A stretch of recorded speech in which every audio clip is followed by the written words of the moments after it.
حصلنا أيضا على أول صورة للسيدة الألمانية أنوشكا التي استدعاها جهاز الكذب غير المشروع لسؤالها سؤالين. السؤال الأول: هل تزوجت اللواء حبيب العدلي وزير الداخلية الأسبق؟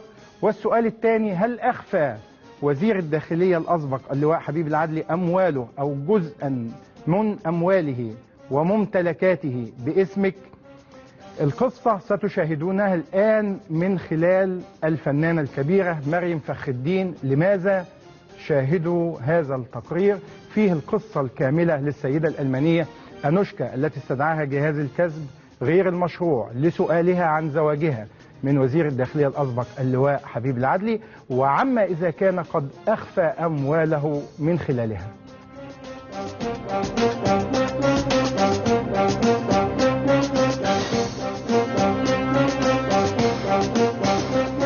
السيدة الألمانية أنوشكا ليست خوضا في الحياة الخاصة لوزير الداخلية الأسبق اللواء حبيب العدلي، ولكنها قضية تتعلق بغسيل الأموال وبمحاولة إخفاء ثروة وزير الداخلية الأسبق.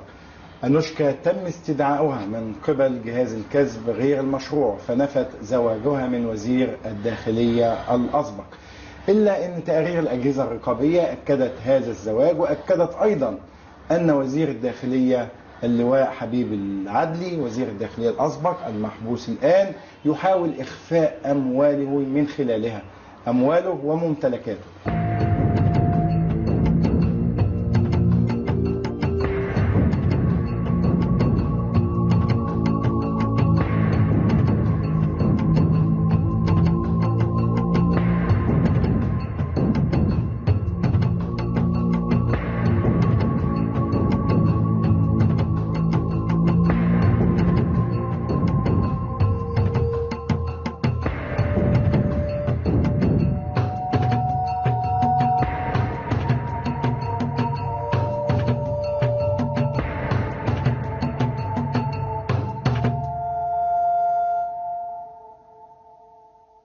مدام مريم فخر الدين، اهلا بيكي.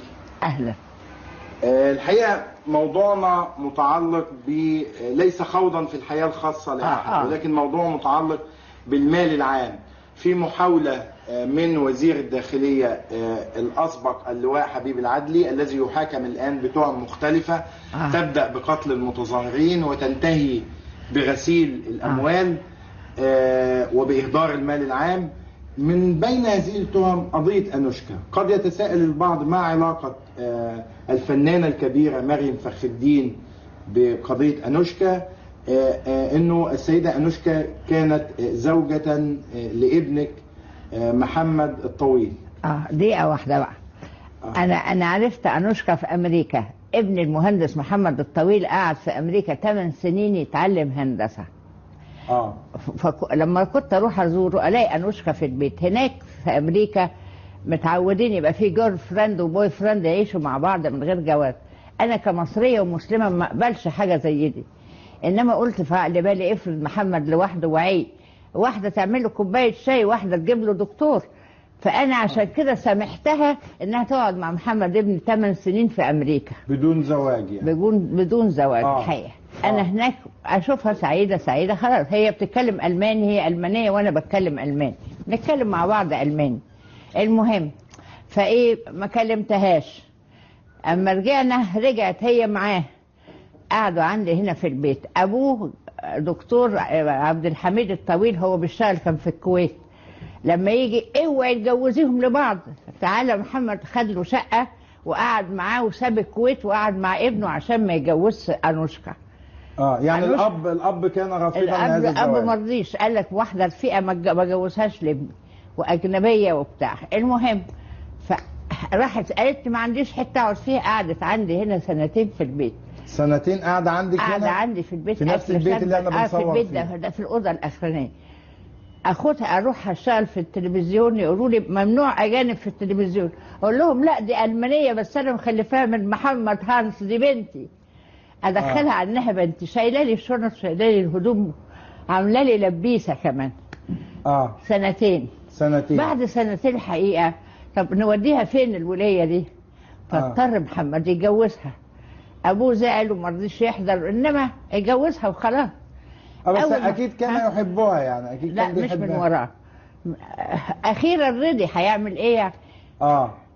فاتجوزها. اول سنه خلفت ناديه اللي في الصوره دي في عيد ميلادها.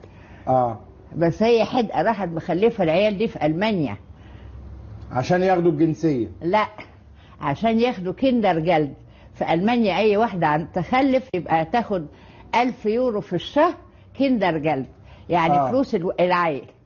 فهي خلفت التاني فبتاخد 2000 يورو في الشهر كيندر جلد. ادي حاجه.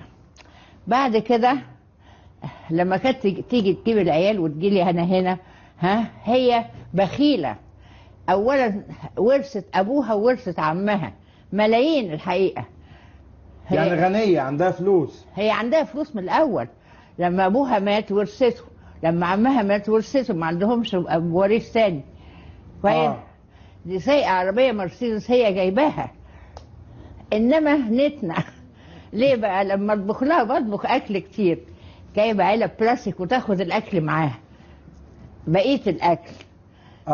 يعني انا علقت على حته انها نتنا واحده سايقه عربيه مرسيدس اخر موديل، معقول تاخد اكل معاها في علب بلاستيك؟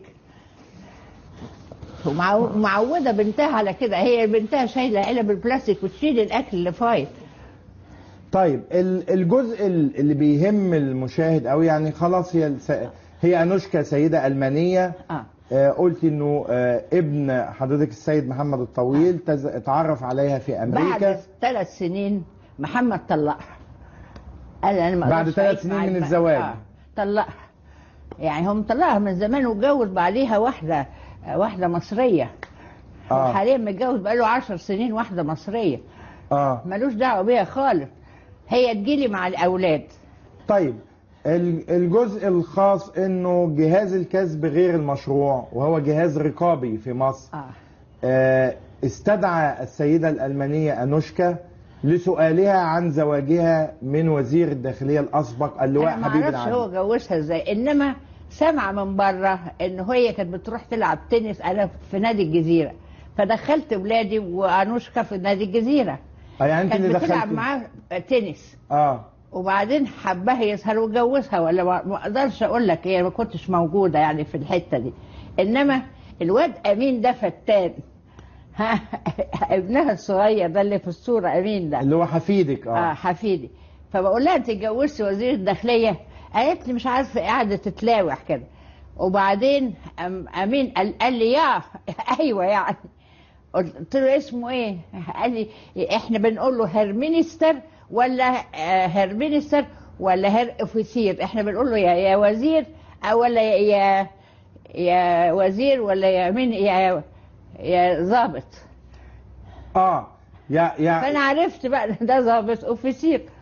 يعني الحفيد فتن عليها يعني. بيجي لهم الساعه 7 بالليل، يمشي 7 الصبح مره في الاسبوع. ده حفيدي فتن عليها. طبعا انا بقول ده كمان لانه جهاز الكسب غير المشروع حتى اعتقد انه سأل محمد الطويل اللي هو الزوج السابق للسيدة أنوشكا عن هذه الزيجة، لانه احنا بنسأل لانه في محاولة هنا لاخفاء ثروة وزير الداخلية الاسبق اللي هو حبيب العدلي، بمعنى انه جهاز الكسب غير المشروع يبحث عن زوجاته لانه التقرير الاجهزة الرقابية. هي غنية، عندها فيلا في أثينا على البحر، بيروحوا العيال يصيفوا هناك أحيانا. يعني هي من الأول غنية، إنما طماعة، يعني غنية وعايزة فلوس زيادة. يعني هي عندها فلوس يعني. عندها، لا مش ما عندهاش، لا عندها. وانت قلتي مرة انه الفنانة نبيلة عبيد قالت لك نبيلة عبيد كانت عندي ايام ما هي جوزت وزير الداخلية. قالت لي ازاي تتجوز وزير الداخلية؟ لقيته فين ده؟ قلت لها لقيته في نادي الجزيرة بيلعب تنس. هي طبعا نبيلة عبيد بتبوس ايديها وش وظهر انها ما اتجوزتوش هي. هي كانت عايزة تتجوزه؟ ايوه.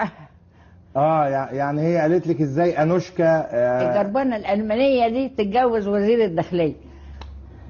انما دلوقتي نبيلة دي بتبوس ايديها وش وظهر بتقول الحمد لله. كانت هتبقى في القفص دلوقتي. ايوه متهمة. ايوه. طيب بس انت من خلال انت بتقولي عاشت معاكي سنتين. يعني هي الآن متهمة بإخفاء ثروة وزير الداخلية الأسبق اللواء حبيب العدلي. من خلال معرفتك بيها هل يمكن أن تفعل ذلك هي؟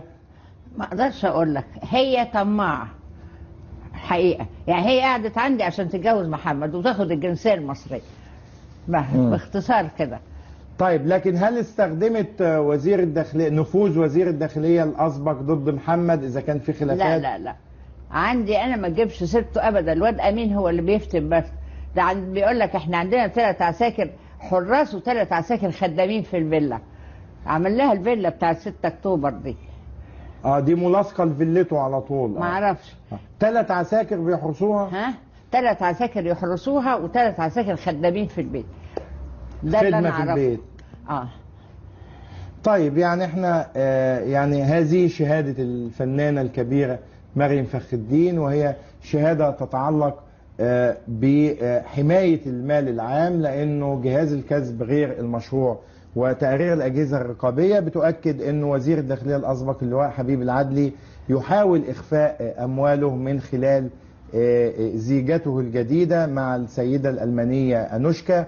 السيدة أنوشكا تم استدعائها من قبل جهاز الكسب غير المشروع ونفت هذا الزواج، لكن في المقابل في تقارير من الأجهزة الرقابية بتؤكد هذا الزواج، وتؤكد أيضا أنه تم إخفاء ثروة وزير الداخلية الأسبق وبعض ممتلكاته التي تم تسجيلها باسم السيدة الألمانية أنوشكا.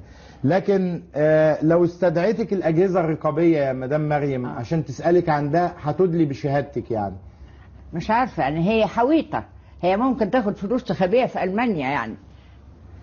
ما اقدرش اقول لك، جايز، انما ده ما اقدرش اجزم بيه. يعني ممكن تخفي الاموال في المانيا محتمل. مدام مريم الف شكر. ميرسي يا حبيبي. الف شكر. الف سلام. الله يخليك.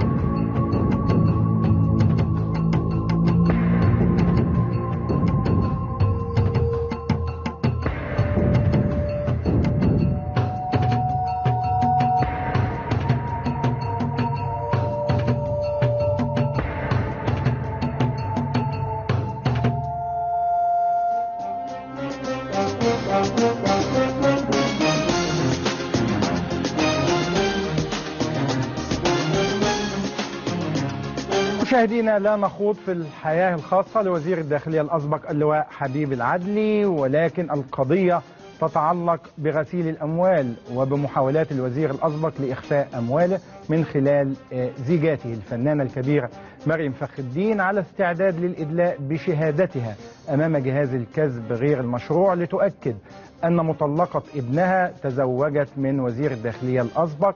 وهو ده السؤال اللي بيهم جهاز الكسب غير المشروع: هل أخفى الوزير الأسبق اللواء حبيب العدلي جزءا من أمواله وممتلكاته